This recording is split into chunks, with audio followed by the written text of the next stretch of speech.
L'agence Chaudière, au cours de ses 15 premières années, ce fut ses leviers, 40 administrateurs, dont 11 actuellement, 19 conseillers forestiers accrédités, 11 500 propriétaires de boisiers, 4 800 producteurs forestiers reconnus, 43 employés, 60 millions de dollars investis dans le milieu, dont 10 millions par les producteurs. Voici son histoire.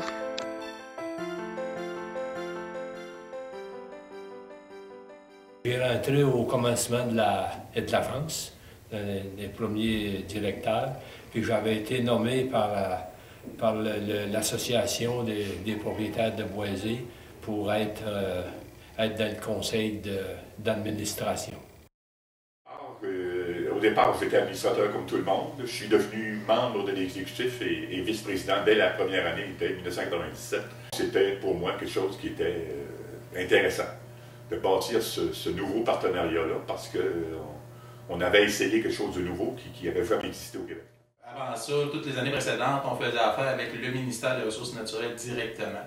Et suite au sommet, il a été décidé de créer les agences afin de répondre être plus proche finalement de la région. Chaque région pouvait influencer. Le ministère à l'époque était qu'il y ait eu une agence par région administrative. On s'est vite aperçu que pour la région Chaudière-Appalaches, après avoir réuni les gens à quelques reprises, il y avait un mariage quand même très difficile à faire entre les gens du monde municipal. Les agences au début, là, les MRC, les préfets avaient beaucoup à faire avec ça. La table des préfets de Chaudière-Appalaches, ça en était mêlé beaucoup. Le gros de la discussion, c'était-tu, il va y avoir une seule agence ou il va y avoir deux agences? Mais l'élément politique a fait en sorte qu'il s'est fait une division naturelle entre la Beauce, l'Amiens, puis Montmagny, Lillette. Ailleurs, il a fallu faire une agence sur la Côte-Nord, alors que c'est une très petite superficie au niveau de la forêt privée. Il y a seulement que 700-800 propriétaires forestiers. Alors que on sait que dans l'agence comme Chaudière, il y a autour de 5, même plus que ça, là, 8 à 10 000 propriétaires dans l'agence. Je suis pas mal convaincu que dans toute la province, c'était probablement une des agences qui consacrait peut-être qui puisait le moins d'argent à même le programme pour financer les activités de l'agence. Bien sûr, là-dessus, M. Nadeau, M. Huot ont travaillé fort pour amener l'agence au sein de la MRC de l'Amiens en offrant gratuitement le local et bien sûr le secrétariat. À partir de là, en ce qui me concerne, moi j'étais directeur général de la MRC de l'Amiens et j'avais indiqué à mon conseil des maires que j'allais assumer le secrétariat et la direction générale de l'agence pour un certain bout en attendant qu'il se trouve quelqu'un. Ce que j'ai fait. Je ne connaissais pas ça du tout, là. Moi puis le bois, là, je ne suis pas un forestier du tout. Alors, vous imaginez que je suis tombé à peu près des nues complètement dans un autre monde, dans un autre milieu. Il y a eu aussi, évidemment, des discussions entre les différents organismes qui travaillaient le bois sur le territoire.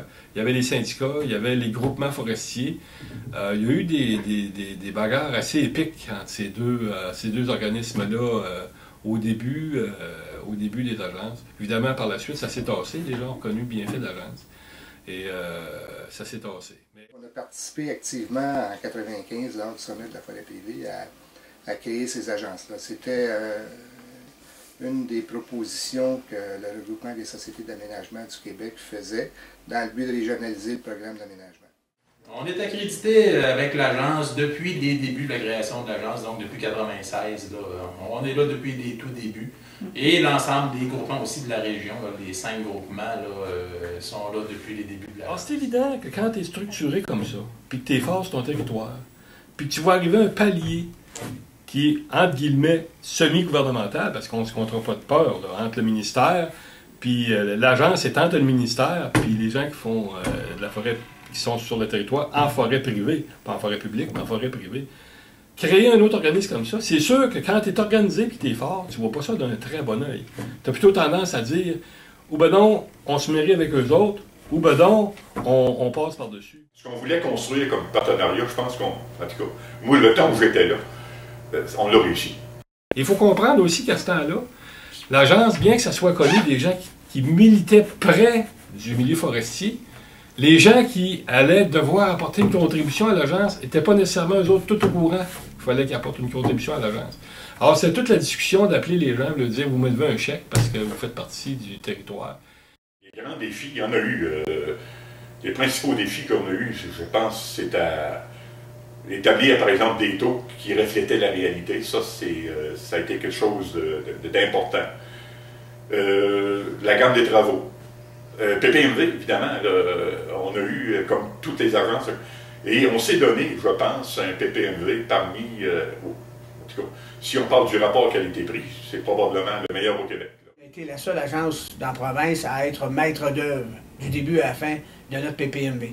Donc, il a fallu embaucher des personnes ressources, il a fallu faire le tour du jardin. Et déjà là, on avait commencé, nous, l'approche multiressources. Donc, ça a été facile d'inclure dans notre PPMV des notions de faune, des notions de flore, des notions de milieu humide, des notions qui étaient réalistes. Parce que notre PPMV, malgré tout ce qu'on a eu comme contraintes budgétaires depuis 2000, on a pu réaliser une bonne partie de ce qui était prévu. En lui-même comportait des scénarios sylvicoles extrêmement intéressants. Je pense basés sur une réalité régionale. En tout cas, on était collé à la réalité régionale. Quand j'ai travaillé à l'agence Chaudière, j'ai été appelée à participer à plusieurs comités. On a travaillé beaucoup en collaboration avec le ministère des Ressources naturelles et de la Faune, la Fondation de la Faune aussi également du Québec. On a travaillé beaucoup avec les milieux humides.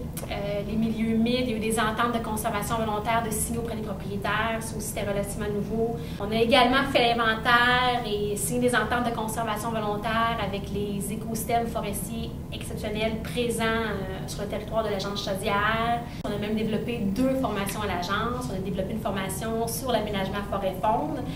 Et on a abordé un sujet qui était très en demande et relativement nouveau, même au niveau provincial.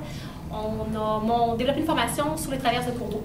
Et on a fait dans le fond de l'aménagement intégré, ce qu'on conseille aux propriétaires forestiers, pas seulement des travaux pour mettre en valeur leur forêt, la matière ligneuse, oui, ça a toujours été important pour l'agence, mais également c'est de mettre en valeur les autres ressources, d'aménager leur boisé également pour la faune. Fait que je pense que c'est à ce niveau-là que l'agence Chaudière s'est beaucoup démarquée, puis on a beaucoup avancé et on a même fait connaître des choses. Puis il y a eu une très belle collaboration tout au cours de ces années des conseillers forestiers, puis on avait un beau support aux administrateurs. Avec Andréane Désy, au départ, on avait étudié un petit peu, on avait remis en question certains traitements dans le ravage parce qu'il y avait certains problèmes là aussi. Là. Mais c'était une des pratiques les plus fun que j'ai vécues, moi, dans peut-être 25 ans de carrière. Il y a aussi, par exemple, on a eu un problème un peu particulier au début je dirais, au début du siècle avec le reboisement des friches. Et quand ça n'avait pas d'allure de refuser une superficie à reboiser, on le revoyait. Puis je pense qu'on a fait là-dessus, on a fait un travail responsable. On n'a pas tout autorisé. Comme on n'a pas tout arrivé, il est venu la question d'un règlement pour réglementer l'abattage des arbres. Et c'est moi, avec le directeur général du temps et l'ingénieur forestier qui faisait les visites, qui avons travaillé pas mal fort pour que ce règlement-là soit respecté sur le territoire. Toute l'approche du développement de la région en tant que Commission régionale des ressources naturelles, d'avoir mis sur pied dès 2003 un groupe de développement du milieu forestier en Chaudière-Appalaches. L'agence a été l'instigateur de la mise en place de cette structure-là. Après l'épidémie de tordeuse, il y a eu un programme du gouvernement de 300, je pense c'est 300 millions de plants par année qui voulaient reboiser au Québec. On a planté d'une façon incroyable. Ces plantations aujourd'hui arrivent au stade de la première éclaircie. Donc il y en a une quantité incroyable à réaliser. Il va falloir trouver une façon de traiter ces peuplements-là pour que les investissements qui ont été consentis par l'État, parce qu'on parle d'investissements, non de subventions quant à moi, pour que ces investissements-là puissent se rendre à terme.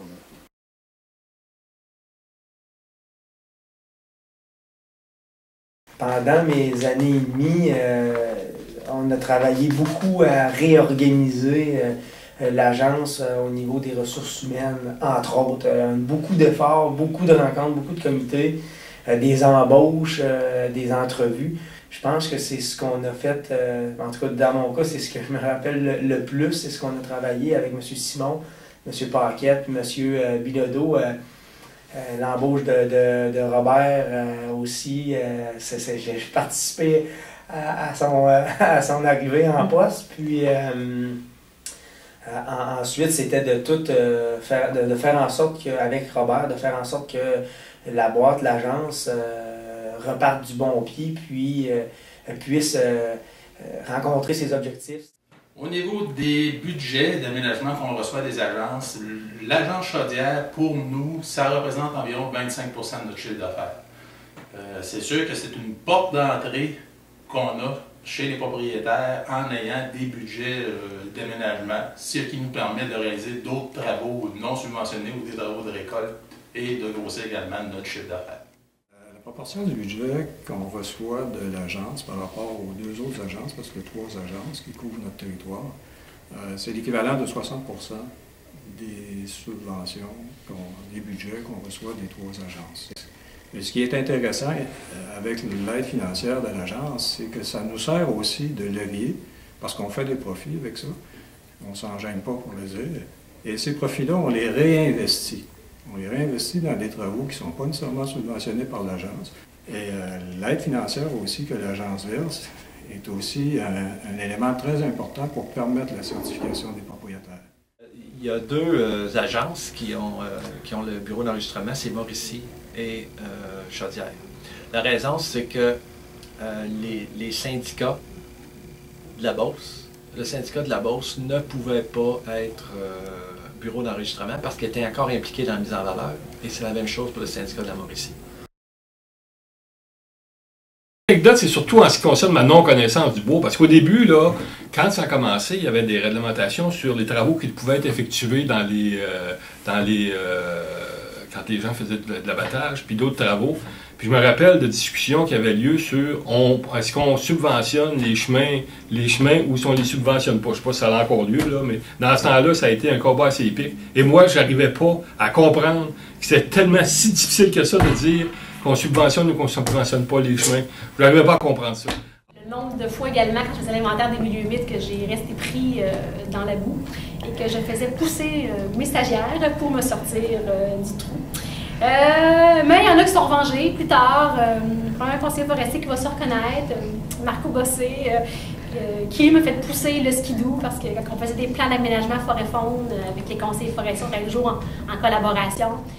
Ça a été des discussions avec M. Corbeil, à un moment donné, quand je lui ai dit qu'il en arrachait, je ne savais pas à ce moment-là qu'il était dentiste. Et après la réunion, les gens m'ont dit « Raymond, tu l'as piqué. » Ben, piqué, pourquoi? Ben, tu lui as demandé s'il en arrachait. Comme dentiste, là, c'est comme... Ben, je savais tout, moi, qui était dentiste. Des anecdotes comme telles, je pourrais peut-être en sortir quelques-unes, mais je ne suis pas sûr que M. Simon serait content. J'en profite aussi pour féliciter l'agence sur son bon travail. C'est une belle organisation qui est bien structurée, qui est propre, et puis qui donne des bons services. On est assez content de travailler avec eux. J'ai vraiment aimé travailler avec l'agence. Les gars du gouvernement, ça a été vraiment plaisant. Les 15 années que j'ai été là, ça a été vraiment instructif. Puis j'ai travaillé autant que mon temps pour défendre les propriétaires. J'ai vu qu'il y avait des gens qui aimaient ça, la forêt. Qui aimaient ça, puis qu'ils voulaient travailler pour que ça soit rentable, évidemment, mais que ça soit rentable à long terme. C'est là que j'ai pu connaître chacun des administrateurs de l'agence qui ont fait un travail formidable. C'est un beau travail de conciliation. C'est tous des partenaires différents qui arrivent avec leurs propres idées. Puis on réunissait tout ce monde-là au sein d'une même table. D'avoir connu ces différentes personnes au niveau de l'agence Chaudière, c'était bien agréable parce qu'on a touché, comme je disais tantôt, des champs que des fois ça a pris plus de temps dans d'autres agences à faire évoluer le plan faunique.